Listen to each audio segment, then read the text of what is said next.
বন্ধু আমার আল্লাহ বলেন ইন্না মানে নিশ্চয় ইন্না আযাবি লাশাদীদ আল্লাহ বলেন নিশ্চয় নিশ্চয় আমার আযাব বিশাল।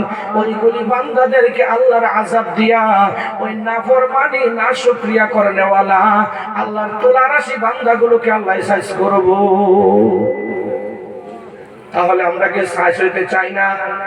আল্লাহর জান্নাতে যাইতে চাই।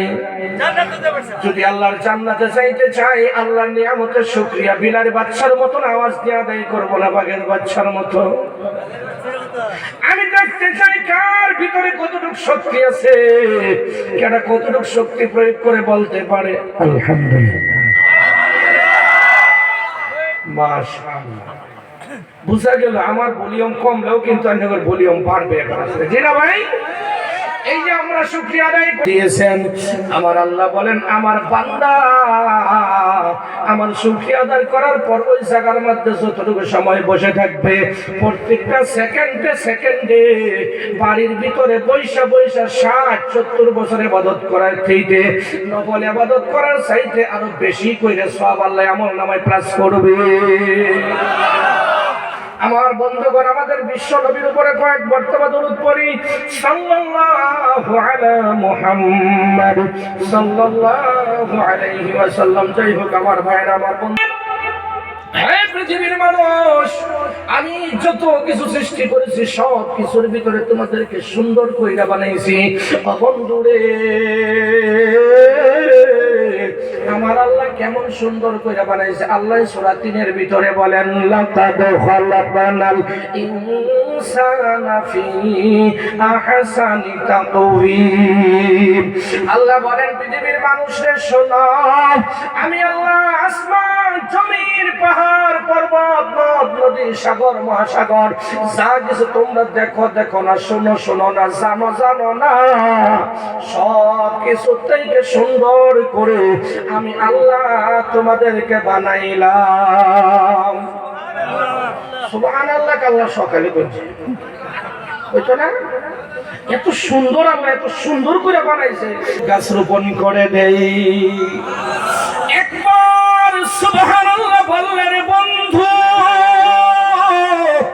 আমার আল্লাহ প্রথম আসমান থেকে নিয়ে দ্বিতীয় আসমান পর্যন্ত রেখে দিয়া ভরপুর করে দেয়।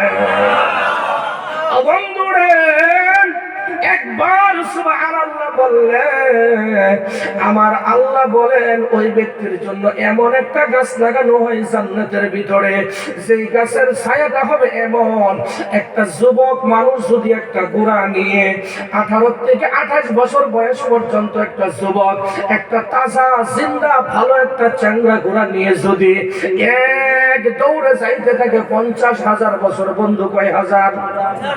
50,000 বছর যদি যাওয়ার থাকে।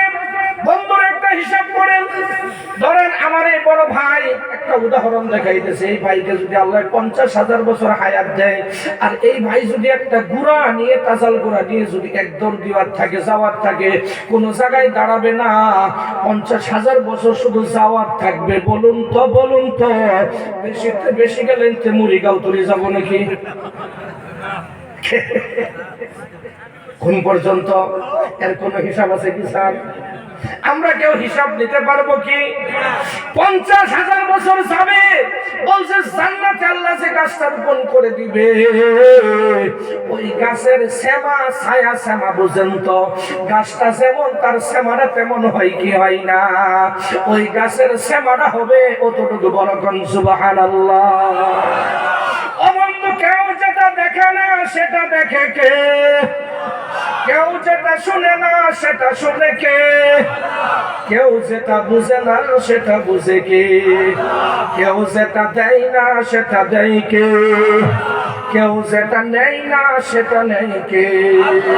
সব যদি আল্লাহ করে সেই আল্লাহর গুণগান শোনার পরে আল্লাহর বরত্ব মহত্ব শোনার পর জান্নাত জাহান্নামের কথা শোনার পর আমরা সুবহানাল্লাহ পড়তে রাজি আছি তো ভাই? এই যে আইতাছে এমএল তো গেলই সামনে ইলেকশন করে কেন বানাইলো? একটা উদ্দেশ্য আছে না নাই? বন্ধুরে, আমরা যদি দুনিয়ার জমিন থেকে পূর্ণিমার চাঁদ দেখি, আকাশের দিকে তাকাই, পূর্ণিমার চাঁদের থেকে ভালো আরো পৃথিবীর জমিনে কিছু দেখা যায় কি?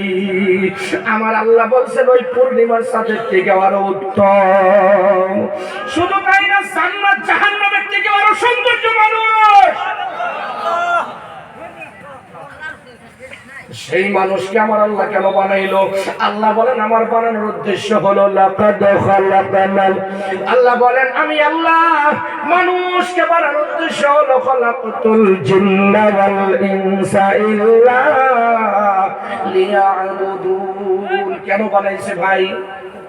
আল্লাহর ইবাদত করার জন্য। আল্লাহ বলেন আমি জিন এবং মানুষকে বানাইছি, ওরা আমি আল্লাহর ইবাদত করবে, পৃথিবীর কারো ইবাদত করবে না।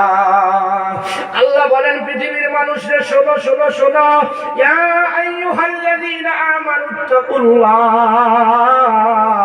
তোমরা পৃথিবীর কাউকে ভয় করা লাগবে না, একমাত্র শুধুমাত্র ভয় করবা আমি আল্লাহকে। আমরা কাকে ভয় করব ভাই? আল্লাহকে ভয় করব। আল্লাহ বলেন পৃথিবীর কাউকে তোমরা ভয় করিও না।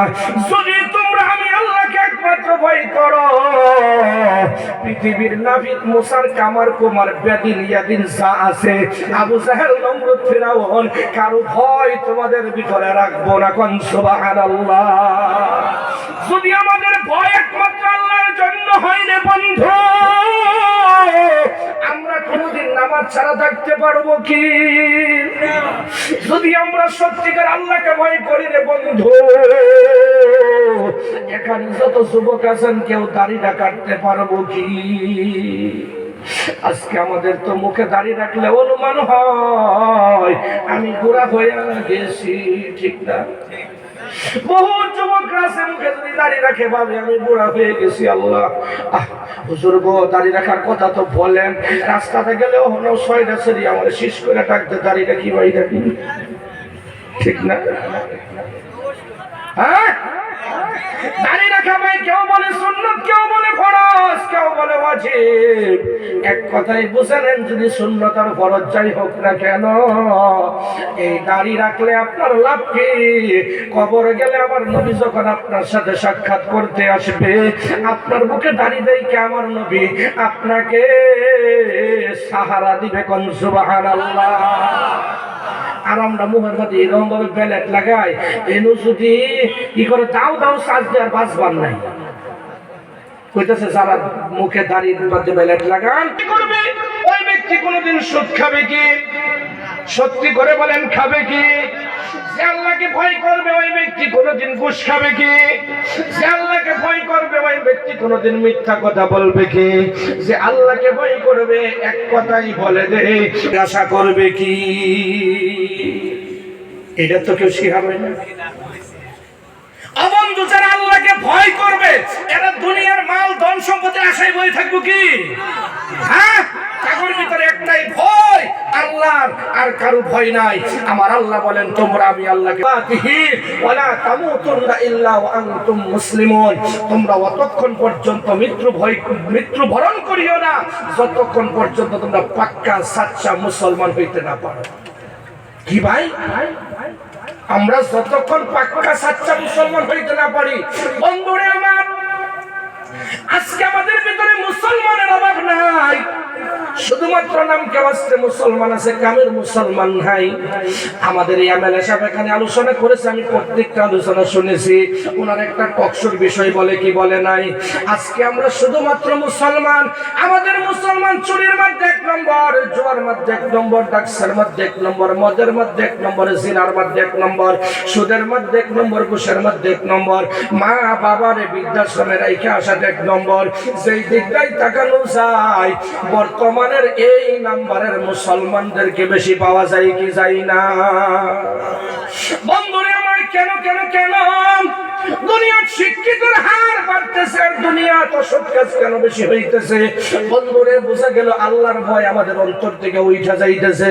সেজন্য আল্লাহ বলছেন তোমরা আমাকে ভয় করবা আর মুসলমান না হইয়া কবরে যাও না। বন্ধুরে আমার আল্লাহ বলেন মুসলমান না হইয়া কবরে যাওয়ার উদ্দেশ্য হলো, ও বন্ধু, আল্লাহ সূরা আসরের ভিতরে বলেন ওয়াল আস ইন্নাল ইনসানা লাফি খুসর। আল্লাহ বলেন হে পৃথিবীর মানুষ শোনো, আমি আল্লাহ সময়ের কসম খেয়ে বললাম, সময়ের কসম খেয়ে ঘোষণা করলাম, ইন্নাল ইনসানা লাফি খুসর, নিশ্চয় নিশ্চয় মানুষ ধ্বংসের ভিতরে, মানুষ খারাপের ভিতরে, মানুষ পাপাচারের ভিতরে, মানুষ খারাপের ভিতরে, ধ্বংসের ভিতরে। ও বন্ধু, আমার আল্লাহ বলেন চার কিসিমের মানুষ ব্যতীত। বন্ধুরে এই সবকটা আজকে বাড়িতে নিয়ে যাবেন, প্রত্যেকটা আমল সঠিকভাবে করবেন, কামিয়াবি হয়ে যাবেন। এক নম্বর আল্লাহ বলেন ইল্লাল্লাযীনা আমানু, যারা আল্লাহর উপরে পূর্ণাঙ্গভাবে বিশ্বাস করছে, ঈমান আনছে, ওই ব্যক্তি কখনো ধ্বংসের ভিতরে নাই। কোন সুবহানাল্লাহ। আজকে বন্ধুরে দুনিয়ার জমিনে যার ভিতরে ঈমান আছে, যে একজন ঈমানদার, ওই ব্যক্তি কোনদিন আলিম ওলামাকে তুচ্ছ তাচ্ছিল্য করতে পারে কি? একজন ঈমানদারের দ্বারাতে আরেকজন মুসলমানে কখনো কষ্ট পাবে কি? কিন্তু আজকে আমাদের মতো ঈমানদারের অবস্থা এরকম হয়ে গেছে, বড় ভাই ছোট ভাইকে ঠগায়, বড় ভাই বোনকে ঠগায়, বাবার 5 ছেলে 1 ছেলেকে বেশি দেয়, 4 ছেলেকে কম দেয়। বর্তমান এই অবস্থা সমাজে আছে না নাই? আমার ভাইরা, আমার বন্ধুরা, আমাদের ছেলেরা, আমাদের যুবক বন্ধুরা বর্তমান আমাদের নবীর মডেলকে গ্রহণ করে না, নবীর আইডলকে গ্রহণ করে না, নবীর নমুনাকে গ্রহণ করে না। তারা গ্রহণ করে বড় বড় স্টার তারকাদের, তারা গ্রহণ করে বড় বড় ওই নাফিকগুলোর, তারা গ্রহণ করে বড় বড় আবু জাহেলের বাচ্চাদের মডেল। কিরকম ভাবে আজকে আমাদের যুবকরা আলিম ওলামার পথ ছেড়ে দিছে, ওলামার মুহাব্বত ছেড়ে দিছে। যার কারণে যদি আজকে ওলামার মুহাব্বত করতো বন্ধু, প্রত্যেকটা ছেলের মাথায় সবসময় টুপি থাকতো, গায়ে পাঞ্জাবি থাকতো। ও বন্ধুরে আজকে ওলামাদেরকে মুহাব্বত করে না। ওলামাদেরকে মুহাব্বত করার না কারণে আমাদের ছেলে মেয়েরা শুধুমাত্র নামকে ইমানদার হওয়ার কারণে আজকে তারা যে শাহরুখ খান, সলমান খানদেরকে মডেল বানাইছে, এদেরকে মডেল বানাইয়া একটা কাজ করছে রে বন্ধু, চতুর্দিক দিয়া মাথা কাটছে, চতুর্দিক দিয়া চুল কাটছে, কাইদা এই চান্দের মধ্যে কতরি চুল রাখছে জুতা সাফ করবার লাগিয়া। ভুল কইলাম কি?